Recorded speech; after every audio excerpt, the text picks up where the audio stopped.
gros chêne, là, cet arbre-là, il est magnifique. Et regardez ce tronc. Moi, je dis tout le temps, ce chêne-là, moi, je vais me faire mettre mes cendres aux pieds. Parce qu'il est trop beau. C'est en fait le symbole de cette belle forêt, quoi.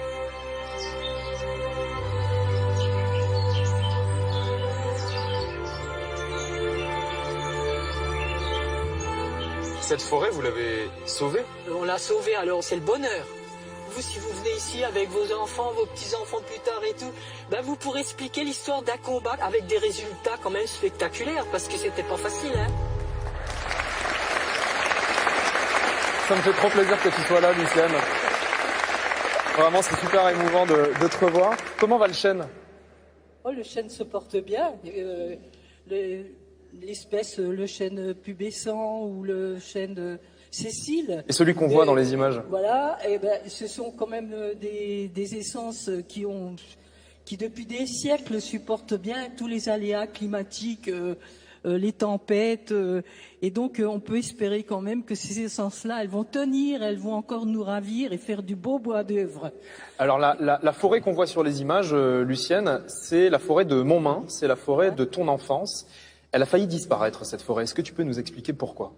Alors, elle a failli disparaître parce que cette forêt, c'est un domaine de 270 hectares, donc qui a été légué à la Fondation de France qui vendait le domaine.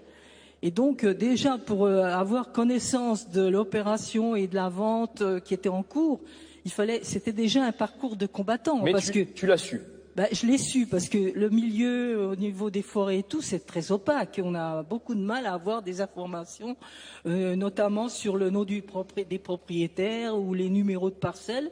Et donc, moi, quand j'ai eu l'information, depuis des années déjà au titre d'Otamorvo Écologie, et que je représentais dans les instances, j'avais bien compris que les très grandes forêts qui se vendaient très cher. La première chose que l'acheteur faisait, c'est pour avoir un retour d'investissement. Donc c'était pour exploiter la forêt. Voilà. Donc pour qu'on comprenne bien, cette forêt était à vendre. Voilà. Tu as appris qu'il y a un industriel qui voulait acheter cette forêt et qui voulait l'exploiter. C'est bien ça? Ben, j'ai appris, on avait des doutes. J'ai appris, mais quand j'ai appris en fait l'acheteur potentiel, là, par contre, il y avait plus de questions à se poser.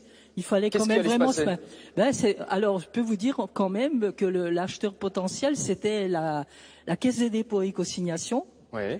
Et qui est quand même un des plus gros enrésineurs dans le Morvan. Enrésineur, qu'est-ce que ça veut dire? Ça veut dire planter des monocultures de Douglas. Donc, voilà, à la place des belles forêts feuillues, mélangées et étagées. L'idée, c'était de raser cette forêt de Montmain pour planter à la place des sapins. On peut jamais être sûr de rien. On peut pas non plus anticiper la volonté du propriétaire, mais sachant quand même, il y avait cette crainte et donc cette inquiétude, et donc pour moi, c'était impossible de laisser disparaître ce domaine qui est quand même exceptionnel puisque c'est un site archéologique très important, une réserve d'eau potable pour la ville.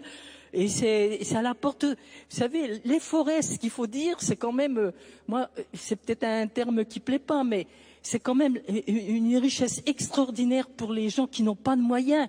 Parce que vous avez une ceinture verte de la ville d'Autun, par exemple, vous y allez à pied, vous y allez en vélo, vous ne prenez pas votre voiture, c'est formidable ça. Donc, il fallait absolument protéger ce domaine. Et donc, ce que tu as fait, Lucienne, c'est que tu as mobilisé des habitants, tu as mobilisé plus de 1000 citoyens pour acheter cette forêt de Montmain et éviter qu'elle ne soit exploitée de manière industrielle. Voilà, mais déjà, pour nous, Otamorvo Écologie, alors moi déjà dans l'idée, en participant dans les réunions, on me disait toujours, mais madame, vous n'êtes pas propriétaire, donc vous ne connaissez rien à l'économie, vous ne pouvez pas parler d'économie forestière. Déjà ça me prenait la tête.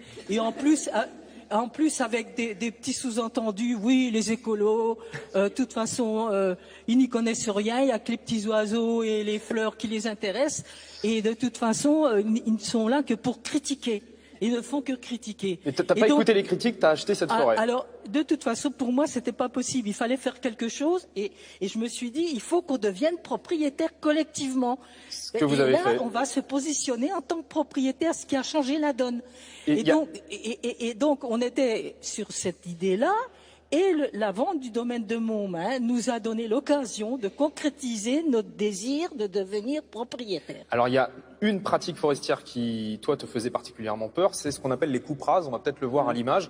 Ça consiste à raser en une seule fois des parcelles entières de forêt pour les exploiter. Voilà. Et ça, tu voulais pas que ça arrive dans la forêt de Montmain, donc tu t'es battu et vous avez racheté cette parcelle-là. Alors en fait, nous, on a créé le groupement forestier pour la sauvegarde des feuillus du Morvan, pour acheter une partie du domaine en collaboration avec la ville d'Autun et le Conservatoire naturel des espaces bourguignons. Donc les 270 hectares, et je vous assure, si vous allez dans le coin visiter ces forêts, elles sont magnifiques, elles sont exploitées en plus. Nous, notre but, c'était pas de dire on achète et puis on ne fait plus rien. Notre but, c'était justement de démontrer que on peut faire une bonne économie avec une bonne écologie. On peut couper quelques arbres, mais pas tout raser. On exploite, on vend du bois. Lucienne, si tu avais le président de la République en face de toi, Emmanuel Macron, qu'est-ce que tu lui dirais? Oh, alors là, ça serait trop long peut-être de non, dire ça rapidement. Mais si tu avais une chose à lui dire. Alors moi, je trouve que bien sûr, il faut faire tous les citoyens. Unissons-nous pour sauver les forêts. C'est extraordinaire on peut pas vivre sans les forêts. Un arbre, il se déplace pas, mais un arbre, au président, qu'est-ce qu'on dit au président? Le président, moi, je dis que il faut absolument modifier la politique forestière, va tout à fait à l'encontre de ce qu'on attend pour l'avenir, par rapport à l'avenir des forêts. C'est pas possible. Par exemple, quand le président il parle de planter 1 milliard d'arbres, mais il va planter ces arbres où, comment, pourquoi? Après coupe rase, après des coupes de peuplement qui peuvent être restaurées ou enrichies, mais qui peuvent. C'est pas obligé de faire des coupes rases. C'est terrible là. La politique forestière. On va en parler tout à l'heure avec le ministre de la Transition écologique, Christophe Béchu. On parlera de ces coupes rases et de cette politique forestière. Vraiment, il faut être conscient.